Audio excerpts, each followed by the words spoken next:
Warga membuat lukisan B.J. Habibie bersama istrinya Ainun pada sebuah dinding lorong untuk mengenang B.J. Habibie. Lorong ini pun diberi nama Lorong Cinta Habibie Ainun.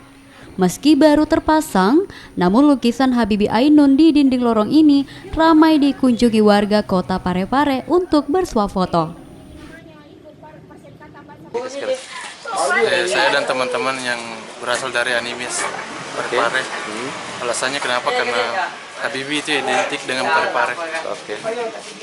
Jadi nanti ini sepanjang apa ini bakal dihias dengan wajah Habibie? Nanti rencana mau gambar pantai karena dekat dengan laut. Kadir orang satu nomor satu.